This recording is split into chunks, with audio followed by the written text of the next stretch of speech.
ይህ የማቴዎስ መኮንን የቪዲዮ ቻናል ነው።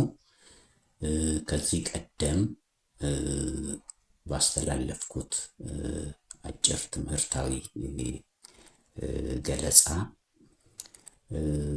በተለይ ለማየት የሞከርነው ከማህበራዊ ችግሮች ከሆኑት ውስጥ ህብረተሰብ ውስጥ በስፋት ከሚታዩ ማህበራዊ ችግሮች ውስጥ ትልቁን ስፍራ በሚይዘው የፍቺ ዋና ዋና ምክንያቶች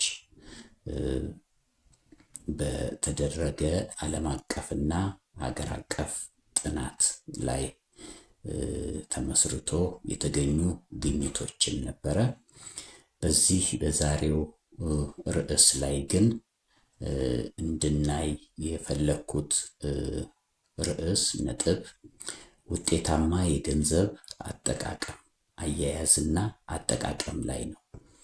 እንግዲህ ገንዘብ ለሰው ልጆች እጅግ ከሚያስፈልጉ 5 ጠቃሚ ሀብቶች መካከል ትልቁን ድርሻ የሚወስድ ነው።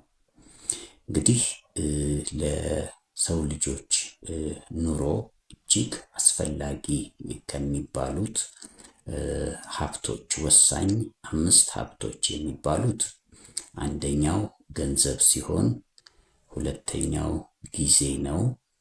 ሶስተኛው ልዩ ልዩ መገልገያ ቁሳቁሶች ናቸው።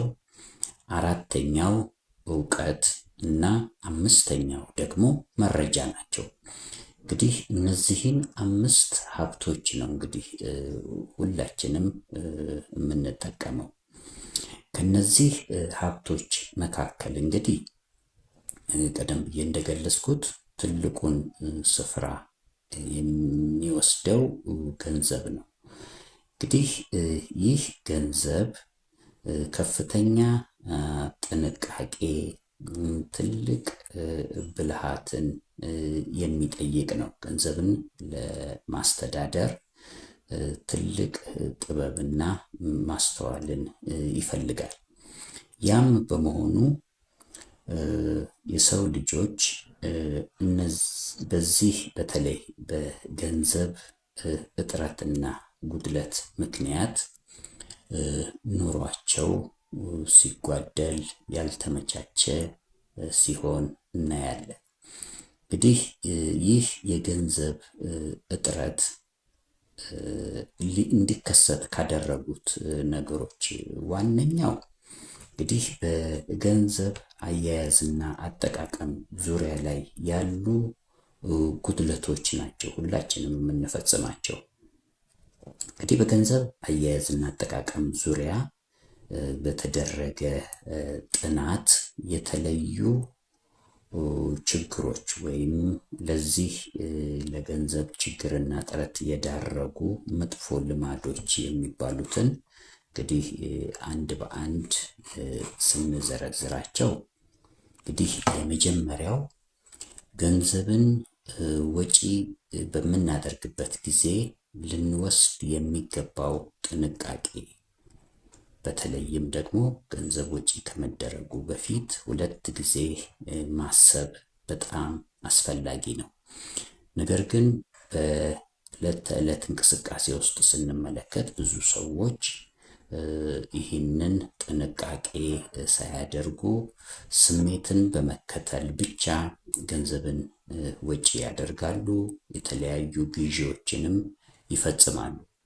እንግዲህ ከነዚህ መጥፎ ልማዶች ትክክል ካልሆኑ ለገንዘብ እጥረትና ጉድለት ከሚዳርጉት ምክንያቶች ውስጥ እንግዲህ አንደኛው ይህ ትክክል ያልሆነው ድርጊት በስሜት ብቻ ተመርቶ የሚደረጉ ወጪዎችን እንግዲህ ኢምፐልሲቭ ባይንግ ተብሎ ይጠራል። እንግዲህ ስሜት ላይ ተመርኩዞ ማስተዋል ያልተቀላቀለበት የገንዘብ ወጪ እንግዲህ ከአንዱ መጥፎ ልማዶች ውስጥ ይሄ ነው። ሁለተኛው ከቋሚም ሆነ ድንገተኛ ገቢያችን ውስጥ የምናገኘውን ገንዘብ በመቶኛ ስሌት በተለይም ከ5 እስከ 10% የሚሆነውን ገንዘብ መቆጠብ ይኖርብናል። ስለዚህ ብዙ ሰዎች ላይ እንግዲህ ስንመለከት ይህንን የገንዘብ ቁጠባ ከቋሚም ሆነ ድንገተኛ ገቢያቸው ላይ በፐርሰንቴጅ አስልተው አይቆጥቡም። ስለዚህ እንግዲህ ይሄ አንዱ ለገንዘብ ጉድለት እና አያያዝ ላይ የሚገጥም ትልቅ ችግር ነው። ሶስተኛው የገቢና ወጪ ሂሳብ እንቅስቃሴን በሚገባ ማሳየት በሚችል የሂሳብ ማስታወሻ በየዕለቱ መዝግቦ አለመያዝ ነው።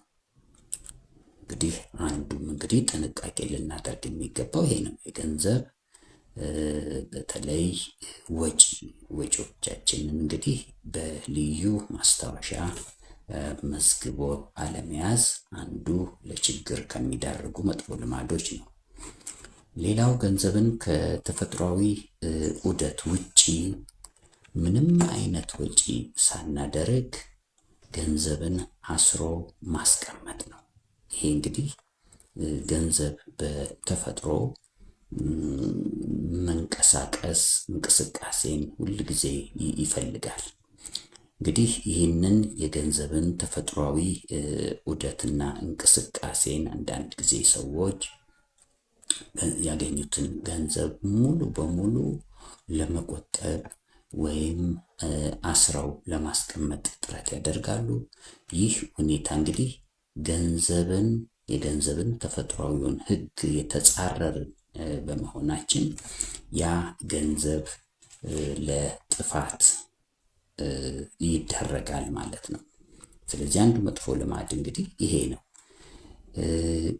የገንዘብና ሌሎች ሀብቶችን ሁሉ ባለቤት ለሆነው አምላክ እንግዲህ የሁሉም ሀብቶች ላሉን ሀብቶቻችን በአጠቃላይ ምንጩን እንግዲህ በሚገባ በምንመለከትበት ጊዜ ከፈጣሪያችን የተሰጠ ነገር በመሆኑ የዚህ ሁሉ ሀብት ለሆነው አምላክ እንግዲህ አስራት አለማውጣት አንዱ መጥፎ ልማድ ነው። ስለዚህ ማናቸውንም ከምናገኛቸው ሀብቶቻችን ላይ ለሰጠን ለፈጣሪያችን እንግዲህ አስራት ማውጣት በጣም አስፈላጊ ነው።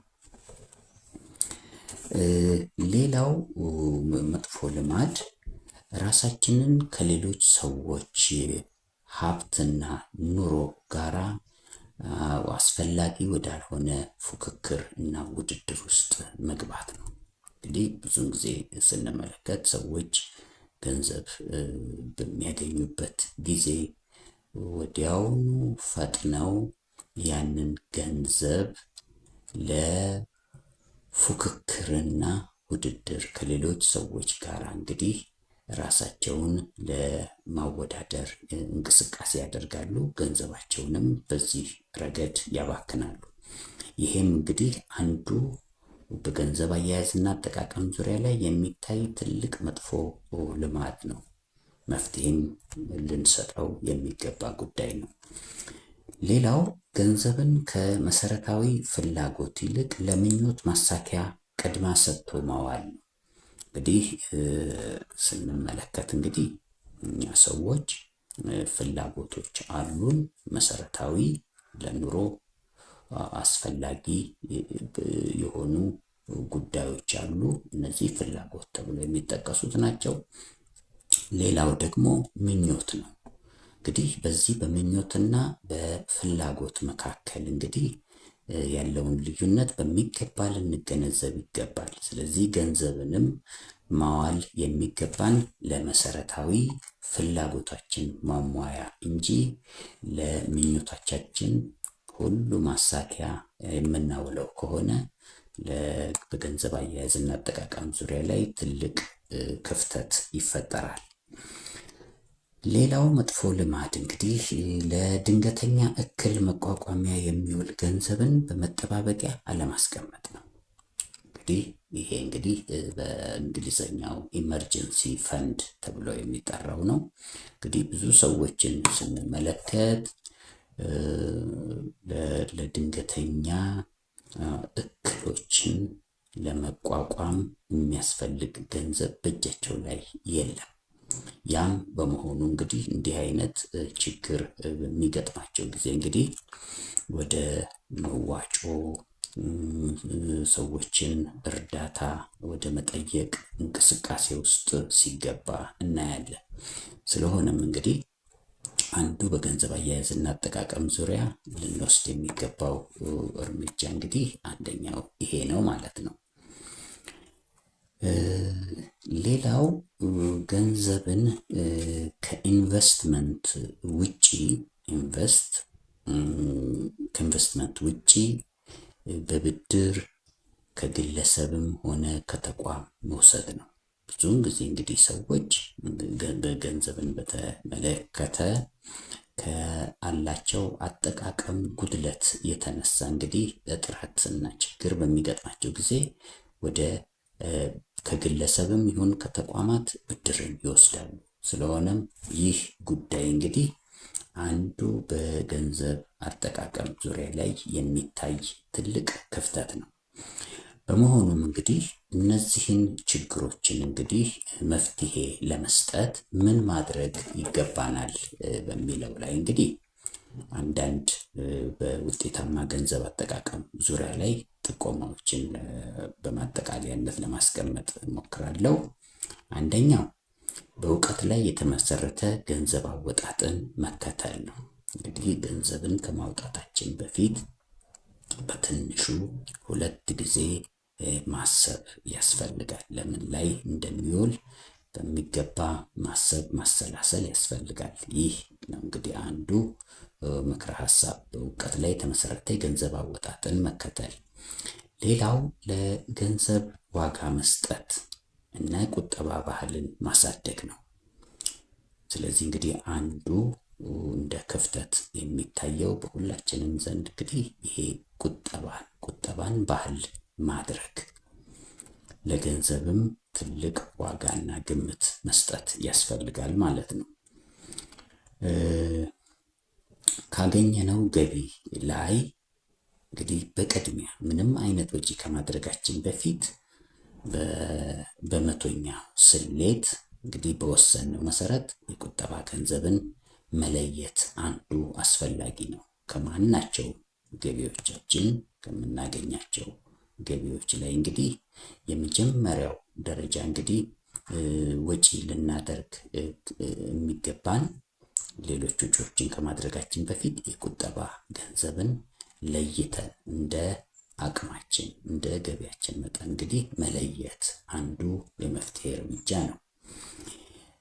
ለመዝናኛ የሚውልን ገንዘብ በእቅድ ቆጥቦ ወደ ትግበራ መግባት ነው። እንግዲህ ብዙ ሰዎች ገንዘብ ሲያገኙ ወዲያውኑ ቶሎ በዚህ ገንዘብ ለመዝናናት ነው ፈጥነው እንቅስቃሴ የሚያደርጉት። ይህ መዝናናት በጣም አስፈላጊ ነገር ነው። ነገር ግን ለመዝናናት የሚውልን ገንዘብ እንግዲህ በእቅድ ይዘን በእቅድ ቆጥቦ ቀጥሎ ወደ ትግበራው መግባት እንግዲህ አንዱ ባለሙያዎች በገንዘብ አያያዝና አጠቃቀም ዙሪያ የሚመክሩት ምክር ነው። ሌላው ለጡረታ ወይም አቅም በሚደክምበት ወቅት የምንጠቀመውን ገንዘብ ቀድመን መቆጠብ ነው። እንግዲህ ይሄ ሴቪንግ ፎር ሪታየርመንት ብለው ባለሙያዎች የሚጠቅሱት ነው። ስለዚህ እንግዲህ ይሄም አንዱ ልንለማመደው የሚገባ ጉዳይ ነው። እንግዲህ ቁጠባን ለልዩ ልዩ አገልግሎት ነው የምንጠቀምበት። አንዱ ለኢንቨስትመንት ነው፣ ለስራ ማስጀመሪያ፣ ስራን ለማስፋፊያ ልንጠቀምበት እንችላለን። ሌላው ቁጠባ ደግሞ እዚህ እንደገለጽነው ለጡረታ ወይም አቅም በሚደክምበት ወቅት የምንጠቀምበት በሚል ገንዘብን የመቆጠብ ልምምድ ልናዳብር ይገባል። ሌላው በገንዘብ አጠቃቀም ዙሪያ ላይ እንግዲህ ለልጆቻችን አድገው ወደ ኮሌጅ ትምህርት በሚደርሱበት ጊዜ ለዚህ ግብዓት የሚውለውን ገንዘብ እንግዲህ በልጆቻችን ስም መቆጠብ አንዱ ልንለማመደው የሚገባ ነው። እንግዲህ አንዱ ባለሙያዎችን የሚመክሩት ይሄንን ነው። የልጆች በስማቸው ገንዘብን መቆጠብ። ሌላው ገንዘብን እንግዲህ የምንቆጥበው አንዱ ለኢንቨስትመንት ነው። እንግዲህ ምን ላይ ነው ገንዘባችንን ኢንቨስት ልናደርግ የሚገባው በምንልበት ጊዜ እንግዲህ አንድ ገንዘብን በቦንድና በአክሲዮን ግዢ አማካይነት መቆጠብን መለማመድ ያስፈልጋል። ይሄም እንግዲህ አንዱ ውጤታማ ገንዘብ አጠቃቀም በሚል ባለሙያዎች የሚገልጹት ነው። ሌላው ከፍተኛ ገንዘብን የሚጠይቁ ወጪ ርዕሶችን በሚገባ በመለየት የመቀነስ እርምጃን መውሰድ ነው። እንግዲህ አንዳንድ ጊዜ ወጪዎች ሁሉ የሚጠይቁት የገንዘብ መጠን እኩል አይደለም። ስለዚህ ከፍተኛ ወጪን የሚጠይቁ የወጪ ርዕሶችን እንግዲህ በሚገባ እየለየን የመቀነስ እርምጃ ልንወስድ ይገባል። ሌላው እንግዲህ በመጨረሻ ላይ እንግዲህ በገንዘብ አያያዝና አጠቃቀም ዙሪያ ባለሙያዎች የሚመክሩት በአፕሊኬሽን የታገዘ ዲጂታል ቴክኖሎጂን በመጠቀም ያሉብንን ዕዳዎችን መክፈል ነው። እንግዲህ ዕዳ አከፋፈላችንን እንግዲህ አውቶሜት ማድረግ ነው። እንግዲህ ዘመኑ በደረሰበት የዲጂታል ቴክኖሎጂ አማካኝነት እንግዲህ ለዚህ አገልግሎት ተብለው የተዘጋጁ የተለያዩ አፕሊኬሽኖች አሉ። እነዚህን አፕሊኬሽኖች በመጠቀም ስኬጁል በማድረግ ያሉብንን መደበኛ ወጪዎች፣ ወርሃዊ ወጪዎችን እንግዲህ ምናልባት እንግዲህ እንደ መብራት፣ የመብራት ሂሳብ፣ የውሃ ሂሳብ፣ የቤት ኪራይ እና ሌሎችን የመሳሰሉትን እንግዲህ ራሱ አፕሊኬሽኑን ተጠቅመን አውቶሜት በሆነ መልክ ዕዳችንን መክፈል አጠቃቀም የገንዘብ አጠቃቀማችን እንግዲህ ዘመናዊ ልናደርግ ይገባል በሚል ነው። እንግዲህ ከዚህ በላይ በዘረዘርኳቸው ውጤታማ ገንዘብ አጠቃቀሞችን እንግዲህ ስራ ላይ በመዋል የገንዘብ አያያዝና አጠቃቀማችንን ልናሻሽል እንችላለን። እንግዲህ ለዛሬው ያለኝ ይህንን ይመስላል።